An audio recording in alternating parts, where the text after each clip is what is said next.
성이 건축됨에 문짝을 달고 문지기와 노래하는 자들과 레위 사람들을 세운 후에 내 아우 하나니와 영문의 관원 하나냐로 함께 예루살렘을 다스리게 하였는데, 하나냐는 위인이 충성되어 하나님을 경외함이 무리에서 뛰어난 자라. 내가 저희에게 이르기를 해가 높이 뜨기 전에는 예루살렘 성문을 열지 말고 아직 파수할 때 곧 문을 닫고 빗장을 지르며 또 예루살렘 거민으로 각각 반차를 따라 파수하되 자기 집 맞은편을 지키게 하라 하였노니, 그 성은 광대하고 거민은 희소하여 가옥을 오히려 건축하지 못하였음이니라. 내 하나님이 내 마음을 감동하사 귀인들과 민장과 백성을 모아 그 보게대로 계수하게 하신 고로 내가 처음으로 돌아본 자의 보게를 얻었는데 거기 기록한 것을 보면, 아멘. 다시 돌아와 예수의 노예가 되라 라는 제목으로 오늘 하나님의 말씀을 함께 나누려고 합니다. 스룹바벨이 고레스의 칙령에 의해서 이제 백성들을 이끌고 예루살렘에 와서 성전을 재건한 이후로 예루살렘의 회복이 시작되어졌습니다. 그리고 이제 느헤미야가 또다시 돌아와서 성벽을 재건함으로 이제 예루살렘의 완전한 회복이 비로소 성취되어진 것을 우리가 보았습니다. 스룹바벨이 돌아와서 느헤미야가 성벽을 재건해서 예루살렘이 완전히 회복되기까지 무려 시간으로 따지면 94년이라는 시간이 걸렸습니다. 많은 사람들이 이제 예루살렘의 성전이 재건되어진 것을 예루살렘의 회복으로 보는데, 사실은 성벽이 재건되어지는 것이 온전한 예루살렘의 회복입니다. 스룹바벨이 시작했지만 이제 느헤미야가 마치게 되는 것이죠. 무려 94년에 걸쳐서 비로소 예루살렘의 온전한 회복이 임하게 됐습니다. 그러니까 굉장히 축하해 줄 만한, 그리고 기뻐할 만한 일인 것을 우리가 알 수 있습니다. 우리가 봤지만 52일 만에 성벽이 재건되지만 사실 그 52일이라는 시간이 결코 짧은 시간이 아니었습니다. 낮에는 일하고 그리고 밤에는 성을 지키고, 일하면서도 한 손에는 무기를 들고 한 손에는 벽돌을 날리면서 성벽을 재건해야 됐습니다. 늘 대적들이 예루살렘을 공격하려고 하였기 때문에 결코 쉽지 않은 상황 가운데서 성벽을 재건한 것입니다. 그래서 결국에 성전 재건이 끝났습니다. 성벽 재건이. 그러면 이 정도 됐으면은 정말 100년 정도 걸쳐서 회복이 되어졌고 너무나 축하해 줄 만한 일이잖아요. 이 정도 됐으면 성벽이 재건됐으니까 하루 정도는 바베큐 파티 같은 걸 좀 할 수 있지 않겠습니까? 오늘날로 얘기하면 연예인도 한번 불러서 축하 공연도 하고 하루 정도는 즐겁게 정말 서로를 격려해 주면서 이런 잔치를 즐길 수 있는 그런 것들도 사실 나쁜 건 아니잖아요. 그런데 우리가 본문에서 읽었듯이 어떻게 했습니까? 성이 건축되자마자 문짝을 달았습니다. 문지기를 세웠습니다. 그리고 리더를 세워 예루살렘을 다스리게 합니다. 그리고 3절에 보면 예루살렘을 어떻게 지켜야 되는지에 대한 구체적인 지침을 주며 해가 높이 뜨기 전까지는 성문을 열지 마라. 파수할 때는 문을 닫고 빗장을 질러라. 그리고 예루살렘 안에 사는 사람들의 순번을 따라서 예루살렘을 지키게 하라. 구체적인 지침을 주고 있어요. 그러니까 잔치를 벌이는 게 아니라 성벽을 짓자마자 곧바로 성벽을 지키는 일들에 착수를 하면서 성을 지키는 일로 나가게 됩니다. 잔치를 벌리는 일이 없다라는 거예요.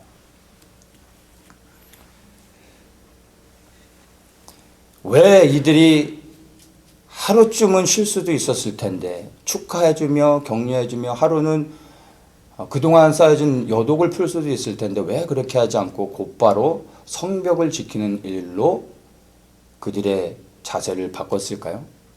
여기에는 예루살렘의 그 실제적인 상황들을 우리가 이해할 때 그것들을 왜 그런지를 발견할 수가 있습니다. 우리가 봐왔던 것처럼 늘 대적들은 호시탐탐 노리며 기회가 되면 예루살렘을 공격하려고 했었습니다. 이들이 저 멀리서 뭐 몇 날 며칠 걸려서 적군이 들어오는 게 아니고요. 이 당시에는 예루살렘에서 이렇게 보면 언덕 너머에 육안으로 볼 수 있는 언덕마다 성읍들이 있는데 그 모든 성읍들이 이스라엘을 대적하는 대적자들이었어요.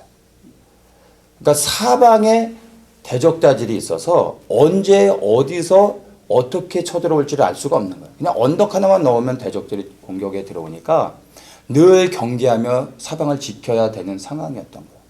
잔치를 벌이고 싶었겠지만 그럴 수 있는 여유가 없었던 거예요. 성벽을 짓자마자 이제는 그 성벽을 지키는 일들을 시작할 수밖에 없었던 그런 상황들을 우리가 이해해야 되는 것입니다. 사실은 이것이요, 예루살렘의 실제적인 상황이었을 뿐만 아니라 예수 그리스도를 믿는 우리 모든 그리스도인들의 동일한 영적인 상황인 것을 우리가 알아야 되는 것입니다. 예수님을 믿는다는 것은 너무나 기쁘고 즐겁고 감사한 일이죠. 그래서 구원받은 그 감격을 우리가 설명할 때 뭐 그 말로 설명할 수 있겠습니까? 하루쯤은 정말 그 감격에 그냥 푹 빠져서 그냥 감사하고 찬양하고 뭐 그렇게만 있고 싶기도 하죠. 그런데요, 예수 그리스도를 믿는 그 순간 그 즉시로 우리는요 성벽을 세워야 됩니다. 그리고 우리 스스로를 지켜내기 시작해야 됩니다. 왜냐하면 예수를 믿기 전에는 우리는 사단의 밥이었어요. 그러나 예수를 믿는 순간 우리는 사단의 적이 되어지는 것입니다. 즉시로 사단의 타겟이 되어집니다.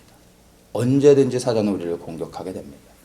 그래서 예수 그리스도를 영접해서 그분을 모시고 그분의 뜻에 따라 순종하며 살아가는 기로 결단하는 순간 우리는 즉시로 성벽을 세우고 우리 스스로의 믿음을, 신앙을 지켜가야 되는 것입니다. 이것이 우리의 현실 안에 영적인 상황인 것을 우리가 이해해야 되는 것입니다. 예수를 믿은 후에 즉시로 우리의 마음을 지키는 성벽을 세워야 됩니다. 벽을 세우는 목적은요, 경계를 정하고 지켜내기 위한 것임을 우리가 이해해야 됩니다. 먼저는 내 안에 성전이 있는가를 봐야 되겠죠. 내 안에 성전이 있는 건 무엇입니까? 예수 그리스도께서 내 안에 왕이 되시는 것이죠. 그리스도가 내 안에 왕이 되셨는지를 먼저 여러분 점검해 보셔야 돼요. 그래서 정말 예수님이 내 안에 왕이 되셨으면 그러면 이제 성벽을 두르는 것입니다. 그래서 우리의 믿음을 지켜내는 그러한 일들을 해야 되는 것입니다. 안타까운 것은요, 많은 그리스도인들이 예수님을 왕으로 영접합니다. 그리고 예수님을 믿으며 예수님 말씀에 순종하며 살아가겠다고 헌신하고 결단합니다. 그런데 성벽을 세우지 않고 예수님을 왕으로만 모시고 살아가는 사람들이 너무나 많은 것을 우리가 보게 되는 것입니다. 경계가 없으면 무엇을 지켜야 될지 그리고 어디서부터 어디까지를 지켜야 될지 알 수가 없는 것입니다. 이 성벽은 단순히 그냥 돌을 쌓는 것이 아니라 어디서부터 어디까지를 내가 지켜야 되는지, 어디서부터 싸움을 시작해야 되는지 바로 그것을 정해주는 것입니다. 예수 그리스도를 영접했으면서도 이제 내가 어디서부터 나의 신앙을 지켜야 되는 것인지, 어떠한 싸움을 싸워야 되는지를 이해하지 못하는 사람들이 많다는 거예요. 성벽을 세우지 않았기 때문에 경계가 없는 거예요. 무엇을 지켜야 될지, 어떻게 지켜야 될지 모르는 것입니다. 그래서 예수 그리스도를 믿고 예수 그리스도를 왕으로 섬기며 살아간다고 말하면서도 너무나 쉽게 죄 가운데 무너져서 실패하는, 패배하는 삶을 살아가는 그러한 그리스도인들이 너무 많습니다. 이유는요, 우리가 믿는 예수님이 힘이 없기 때문이 아니라, 능력이 없어서가 아니라 우리가 성벽을 세우지 않았기 때문인 것입니다. 그래서 예수를 믿는 우리 모든 사람들은 즉시로 우리가 성벽을 세워야 됩니다. 그리고 그 믿음의 싸움을 싸워나가야 되는 것입니다. 그래서 이 성벽을 세워 경계를 정하고 지켜내는 것, 바로 이것은요, 우리가 그렇게 입술로 고백하는 거룩을 말하는 것입니다. 그래서 이 벽을 세우는 것은 이제 경계를 세워 세상으로부터 우리 스스로를 구별해내는 것입니다. 그리고 우리가 정해놓은 경계를 침입하는 순간 우리는 우리 스스로를 지키기 위해 싸우는 것입니다. 그것이 거룩함을 지켜나가는 싸움입니다. 죄와 싸우되 피 흘리기까지 하라고 하신 이 말씀의 의미가 바로 이런 것입니다. 경계를 정했으면 이제 목숨을 걸고 싸움을 해야 되는 것입니다. 그래야 우리의 믿음을 지켜갈 수 있는 것입니다. 많은 그리스도인들이 경계를 정하지 않았기 때문에 죄와 싸우되 피 흘리기까지 하는 이 싸움을 이해하지 못하게 되는 것입니다. 싸우기도 전에 당해버리고 무너져 내리는 것이죠. 그래서 경계가 없으면 싸움 자체를 시작할 수가 없는 것을 알아야 됩니다. 예수를 믿으셨으면, 그리고 그분이 우리의 왕이 되셨으면 여러분 내 안에 성벽이 세워졌는지를 발견하십시오. 만약 성벽이 없다면, 그리고 성벽이 있다 할지라도 무너져 있다면 즉시로 성벽을 재건하고 싸움을 나아가야 되는 것입니다. 그렇지 않으면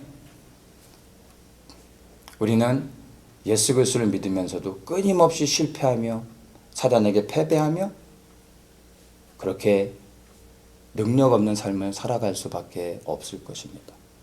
성벽을 세우며 믿음의 싸움을 싸워나가는 우리 모든 성도님들 되시길 예수님의 이름으로 축복합니다. 4절을 한번 보겠습니다. 그 성은 광대하고 거민은 희소하여 가옥을 오히려 건축하지 못하였습니다. 이렇게 말합니다. 지금의 이 상황은 이미 성전도 지어졌고 그리고 성벽이 세워졌습니다. 성벽이 세워졌는데 이제 느헤미야가 예루살렘 안의 상황들을 돌아보니까 성벽은 세워졌는데 성을 지킬 만한 사람이 없는 것을 발견하게 됩니다. 세번역에서는 이 4절을 이렇게 설명합니다. 성읍은 크고 넓으나 인구가 얼마 안 되고 제대로 지은 집도 얼마 없었다. 너무나 분명하게 보여지죠. 성전도 있어요. 그리고 성전을 지키기 위해 성벽도 세워놨어요. 그런데 그 성벽을 지켜갈 사람들이 없는 걸 깨닫게 된 것입니다. 아무리 견고한 성벽이 있다 할지라도 사실은 그 성벽을 지켜낼 수 있는 싸우는 용사들이 없다면 어떻게 성벽을 지켜낼 수 있겠습니까? 이것이 예루살렘의 실제적인 상황이었던 것을 우리가 보게 됩니다. 성은 세워졌지만 성을 지킬 능력이 없었던 예루살렘의 모습. 그런데 이것이 오늘날 우리 현대 교회의 영적인 모습이 아닌가 생각하게 됩니다. 괜히 저 어디에 있는 다른 교회들을 우리가 비난하려고 하는 게 아니고요. 우리를 한번 돌아보자고.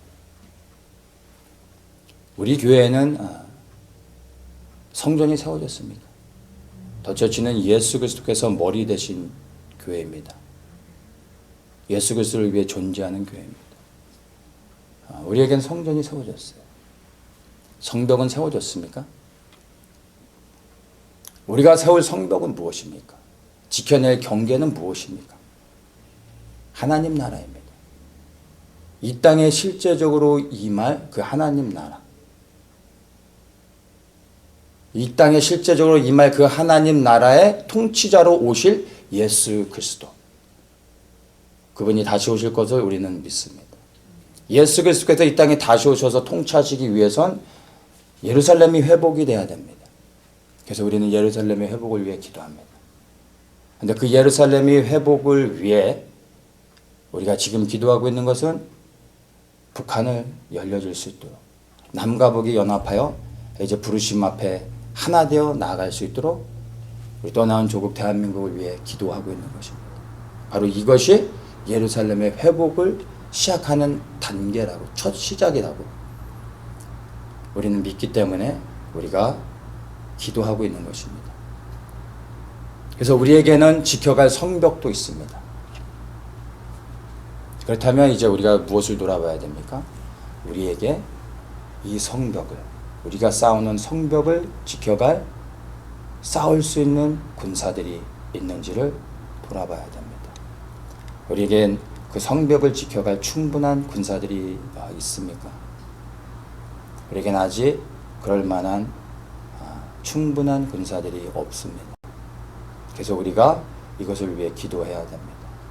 우리의 연약함을 발견하는 것은 여러분 부끄럽거나 창피한 게 아닙니다. 그건 죄도 아닙니다. 오히려 이것을 깨닫는 것이 지혜로운 것이죠. 무엇을 우리가 기도해야 되는지, 하나님께 무엇을 구해야 되는지를 알 수 있는 것입니다. 그리고 우리의 이 연약함을 주님께 올려드리고 기도하며 나아가는 것입니다. 우리에게 성전이 있습니다. 그리고 지켜낼 성벽이 있습니다. 이제는 함께 싸울 군사들을 하나님이 보내주시고, 그리고 정말 그 싸움을 생명들이 할 수 있는 연합된 헌신된 사람들이 나타날 수 있도록 우리 위해서 기도하는 것입니다. 그리고 우리가 이렇게 지켜내는 싸움을 할 때 바로 우리의 공동체를 통해 하나님이 구원하실 자들을 보내시며 하나님의 일들을 감당할 수 있도록 해 주실 것을 믿습니다. 그래서 우리는 그것을 위해 또한 기도해야 되는 것입니다. 이제 예루살렘에 성벽이 세워지고 난 후에 성벽을 지켜야 되겠는데 사람이 부족한 것을 이제 알고 느헤미야가 이제 인구 조사를 시작하게 됩니다. 인구 조사를 하는 목적은요, 단순히 사람들이 몇 명이 사느냐 하는 넘버를 카운트하기 위한 게 아닙니다. 인구 조사를 함으로 인해서 첫째는 남자가 몇이고 여자가 몇인지를 구분합니다. 그리고 남자들 중에서는 싸움에 나갈 수 있는 사람이 몇 명이 되는지, 그리고 그들 가운데서 이 싸움에 나갈 수 있는 사람들이 어디에 살고 있는지, 예루살렘 안에 살고 있는지, 아니면 예루살렘 가까이에 있는지, 아니면 멀리 떠나 있는지, 어디에 어떻게 어떠한 사람들이 살고 있는지를 확인할 수 있게 됩니다. 이런 것들이 정리가 돼야 그 다음에 구체적으로 예루살렘 성을 지켜나가는 계획들을 세울 수 있게 되는 것입니다.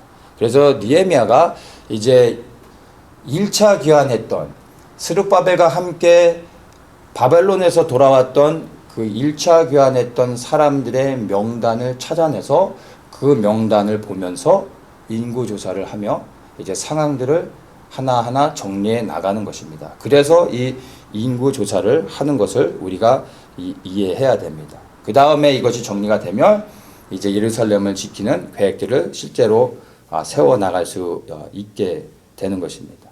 근데 여기서 우리가 보아야 될 게 있어요. 사실 7장에서는 거의 전부가 다 이 족보에 대한 얘기를 합니다. 인구조사를 하면서 돌아온 사람들의 가족이 누구인지를 구체적으로는 5절부터 해가지고 73절 마지막까지 그냥 족보 얘기로 쭉 끝납니다.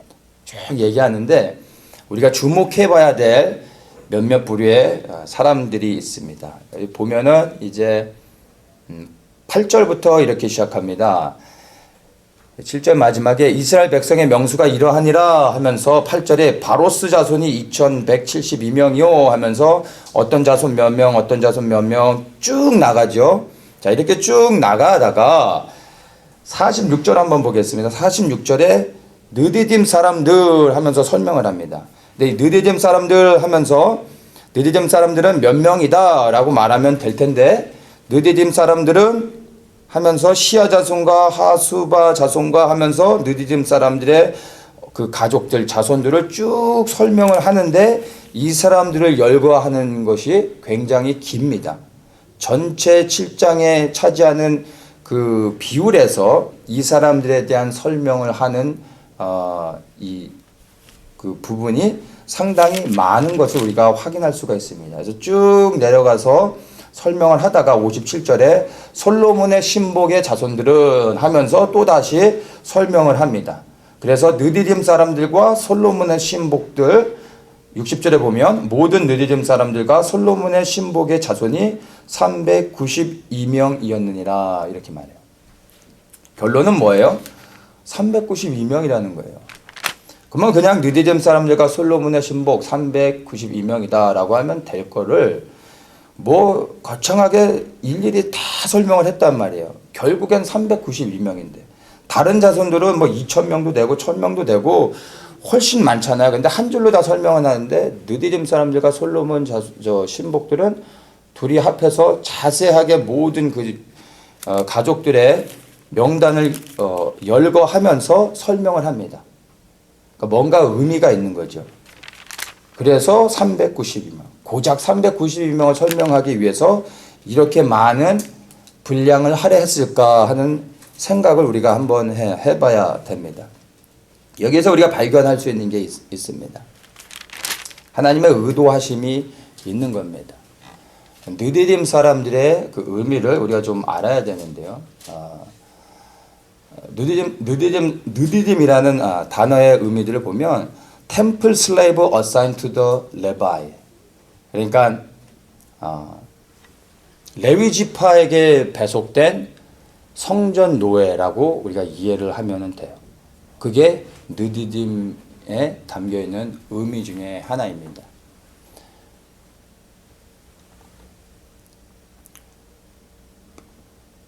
가나안 땅에 이제 들어가기 전에 이스라엘 백성이 미디안과 전쟁을 치릅니다. 미디안과 전쟁을 치르고 이제 그들을 다 멸절한 다음에 전쟁 포로를 얻게 됐어요. 그 전쟁 포로들 가운데 11조 형식으로 그 포로들 중에 일부를 하나님께 바칩니다. 하나님께 바쳤으니까 그들이 누구에게 돌아갑니까?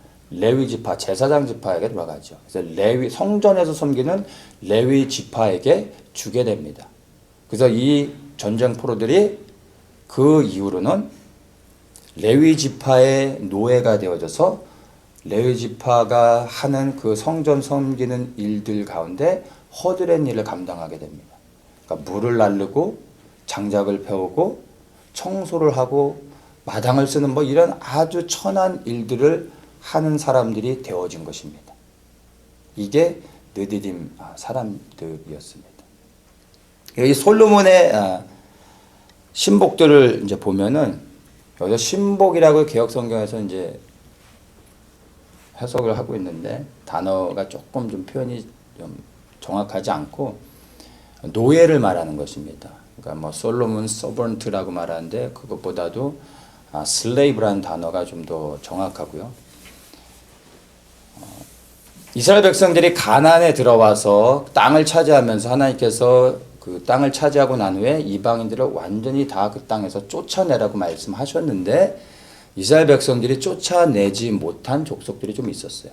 그러니까 그 족속은 멸했어요. 멸해서 쫓아낸 건 맞는데 완전히 쫓아내지 못하고 이스라엘 백성들 안에 그냥 살도록 내버려 두었던 몇몇 족속들이 있었습니다.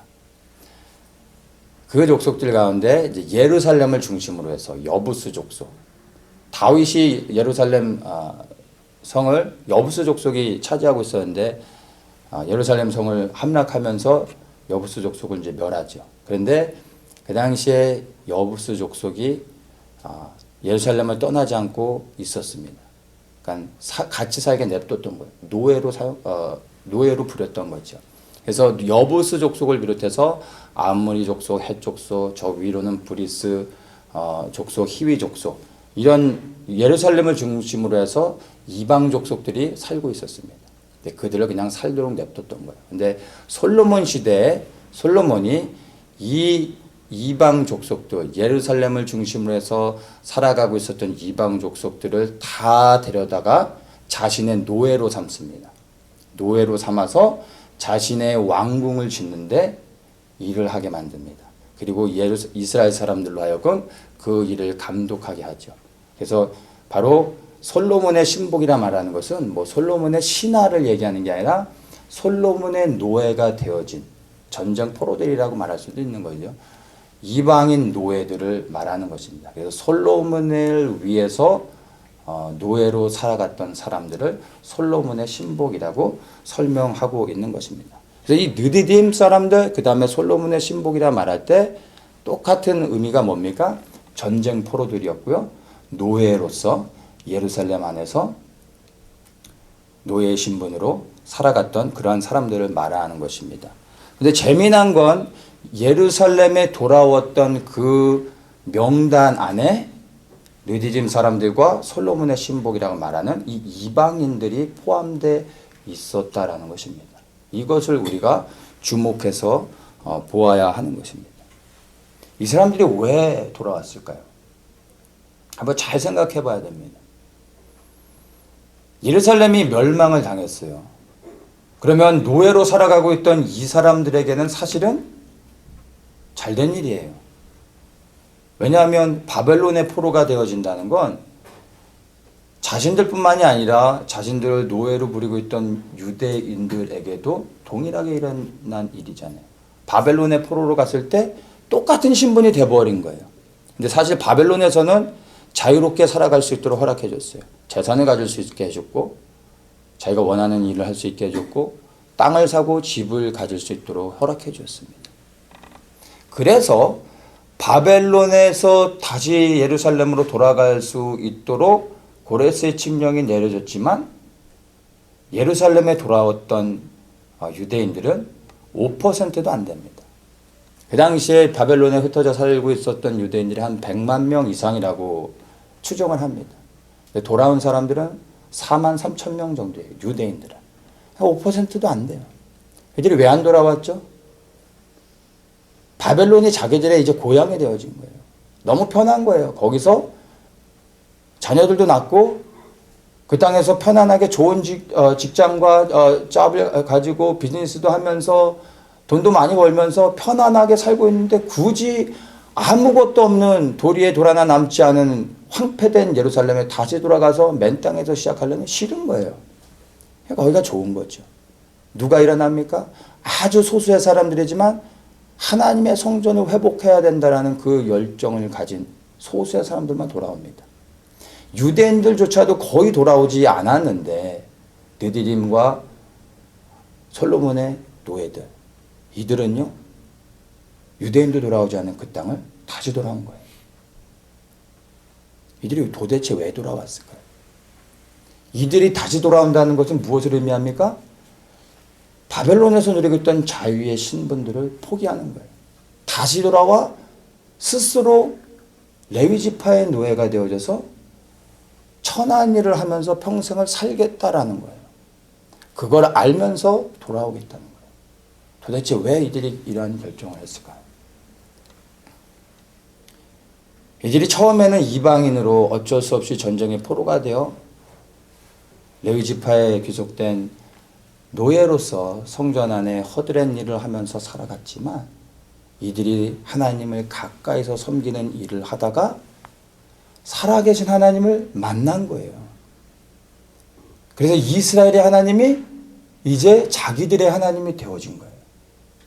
그랬더니 지금은 이제 바벨론 포로로 다시 잡혀가서 바벨론에서 살아가고 있었지만 예루살렘에 다시 돌아갈 수 있다라는 소식을 들었을 때 이들은 이것이 소망이 되어졌던 거예요. 살아계신 하나님을 다시 섬길 수 있다라는 것이 이들에게는 가장 큰 소망이 됐던 거예요.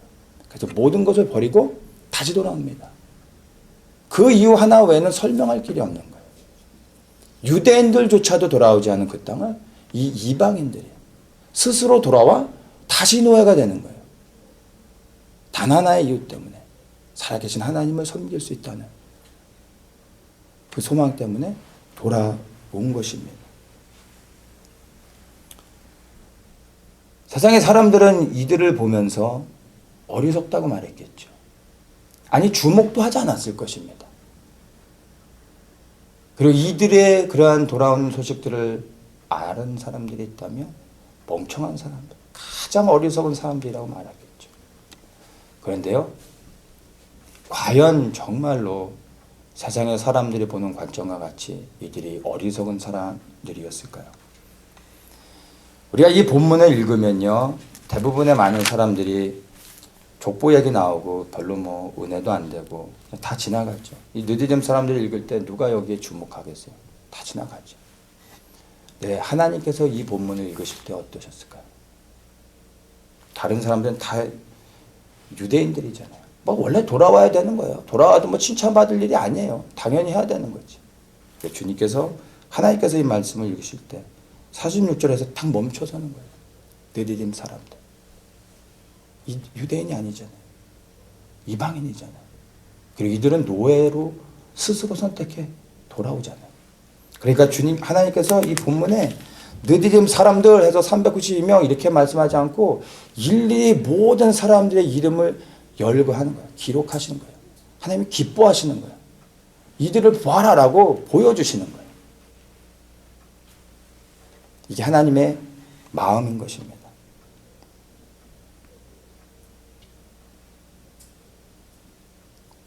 하나님 왜 이들을 기뻐하셨을까요?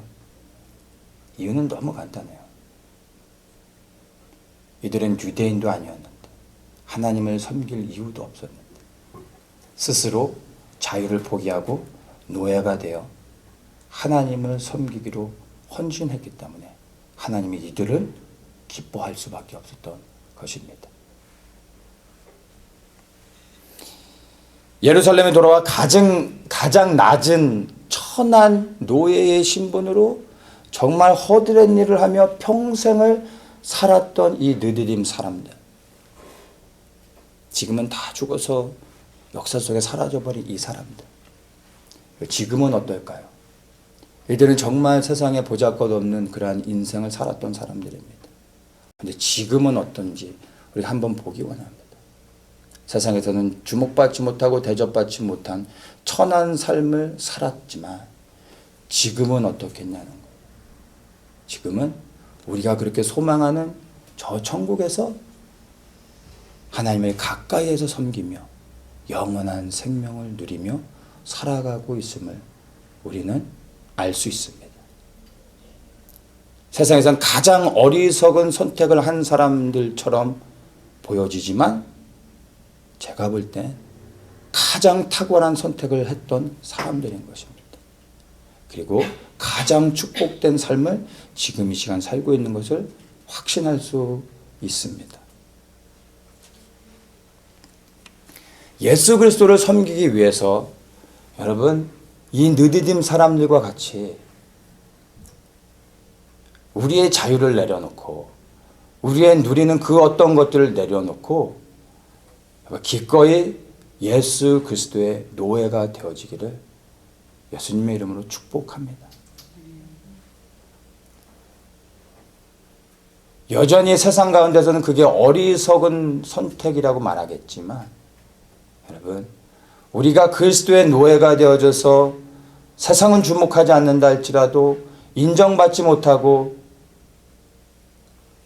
그저 그렇게 살아가는 것처럼 보일지라도 우리가 예수 그리스도의 노예가 되어져서 일평생을 주님을 위해 살다가 우리가 주님 앞에 섰을 때 주님이 우리를 어떻게 대우하실까요? 영원한 생명을 누리며 하나님의 가까이에서 느디딤 사람들과 함께 영생을 누리며 살아가게 될 것입니다. 우리는 성공하게 될 것입니다. 저는 그것을 확신합니다. 그래서 예수 그리스도의 노예가 되어지는 것이 저에게는 부끄러움이 아닙니다. 저희 가문의 가장 큰 영광이 될 것입니다.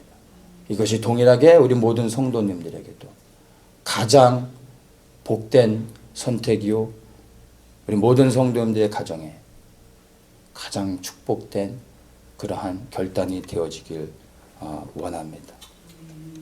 이제 곧 다시 오실 예수 그리스도 바로 그분을 섬기기 위해 이제는 소수지만 기꺼이 그리스도의 노예가 되어 우리 있는 자리에서 일어나 주님의 부르신 자리로 나아가는 그러한 느디딤 사람들이 필요합니다. 그러한 사람들을 지금 주님께서 찾고 계십니다. 우리가 그렇게 헌신해 이 시대의 느디딤 사람들이 되어져서 다시 오실 주님을 생명 들여 섬기는 그러한 모든 그리스도의 노예가 되시길 예수님의 이름으로 축복합니다.